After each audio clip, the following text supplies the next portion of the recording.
this is your girl Samantha, aka Talkofbeautyxoxo, and I'm back with another video, guys. Thank you guys for tuning in and coming and clicking on this video. I am doing a makeup look for you guys today. In doing this makeup look, I'm actually using a different way of applying my foundation, and I feel like it really does work. It looks a lot more blended. Yeah, so what I'm using is actually an airbrush gun, and I'll kind of get into the details a little bit further in this video. The company named Aeroblend. Yeah, so this is the look that I have for you guys today. I hope you guys enjoy and just keep on watching. This is the airbrush gun. Power on and off with this button, and these are the controls that kind of gauge how much air is going to be pumped into this gun. Okay guys, so these are the 5 foundation shades in the dark kit, and they also include 2 blushes, 1 bronzer, and a highlight.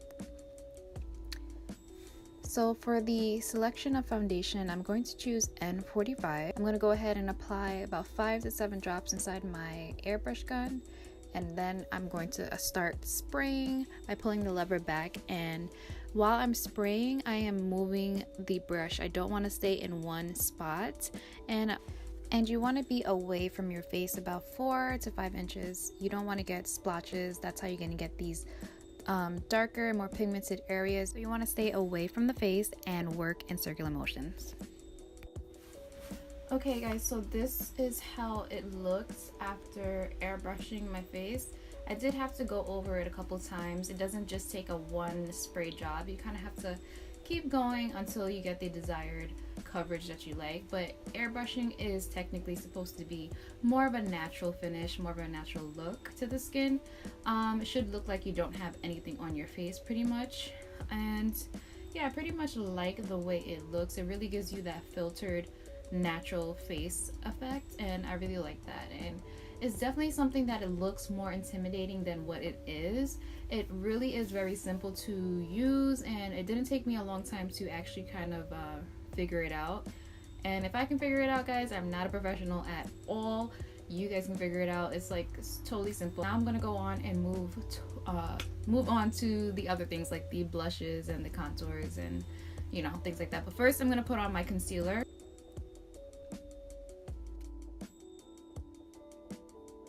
In my opinion, I have pretty dark circles. You actually don't even need to go through this step of applying concealer afterwards or anything like that, because the technique of getting a more pigmented effect is to get a little bit closer with your airbrush gun, and that'll cover like spot blemishes or even like darkness in certain areas that you want to get a little bit more coverage on. But for me, I just felt like concealer would have been the best job for me, since mine's is a little bit more darker than I would like. So I'm just gonna set my entire face. Although I noticed that the foundation pretty much feels like it's set already, it doesn't feel like it needs to be set, but just for purposes of longevity and how I normally do my foundation, I'm just gonna do it the same way that I always do.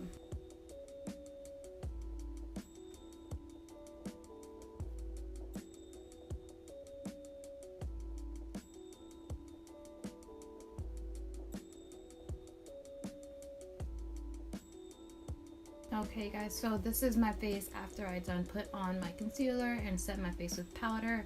I still like the results. I feel like it blends really nicely with my concealer, being that it's not an airbrush product or whatever have you. I still feel like my face is really nicely blended, and yeah, the airbrush gun is really nice if you want to take pictures, if you have a nice event to go to and you want your face to look flawless. You don't really want to worry about blending and things like that. It kind of does the job for you, and that's what I like. It does take a little bit of some time to do the application and to get the amount of coverage that you want, but even with a lighter coverage, I noticed that my face looked like I had a little bit of like a blurred look, a natural but blurred look. But then I kept going just to get a little bit more fuller coverage. But yeah, that does take some time, and it is actually, like I said, it's meant to kind of give you a natural no makeup look, but And one thing to mention, guys, I don't know if I mentioned this earlier, but if you do not find a match to your foundation, they will actually send you, like if you bought a kit and none of the shades really match you or anything like that, they'll actually send you a couple more shades that may match you better. And it's actually it's actually free of charge. They do want you to get your perfect match, and I think they have a perfect match guarantee or a love it or money back guarantee.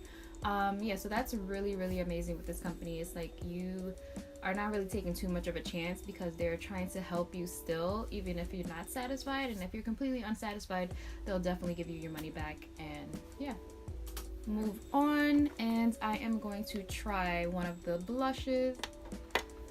So I'm gonna go ahead and load up my gun again, and I used about 7 drops, but per application of foundation, 5 to 7. I'm only gonna put like 3 drops in here because I just feel like you don't need as much foundation, as much blush as you would foundation. So, and I think I'm gonna turn down my the power level on here because I just feel like blush, you don't want it to be as intense as your foundation because you want it to kind of be like a light natural coverage.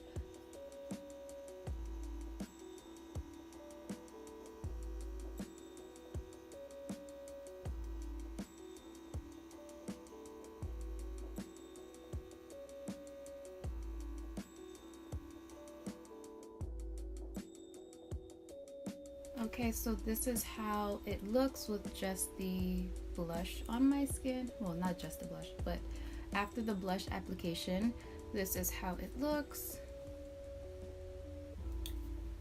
I did do a light application because I didn't want to end up with like rosy doll likes, and did a light application, and this is how it came out.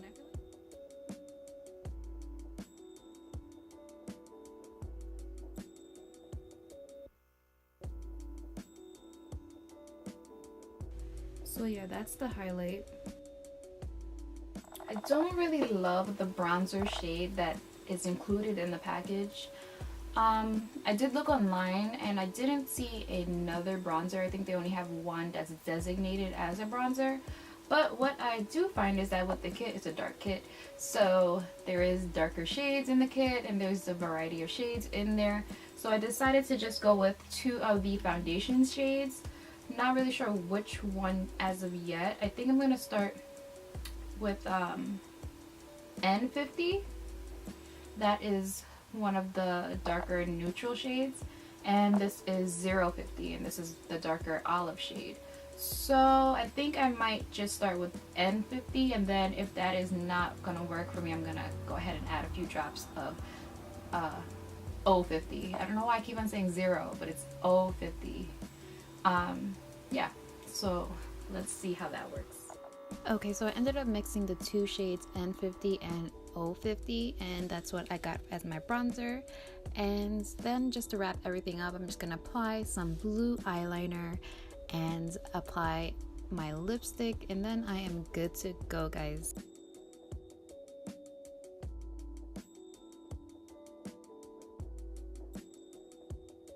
Okay guys, so this is the finished look. As far as the skin, I just feel like it's weightless. It just feels like nothing is on my skin. I feel like my skin looks nicely airbrushed. I don't know if I'm seeing something different between on camera and in person. Hopefully not. Hopefully when I watch this, I'm gonna like what I see.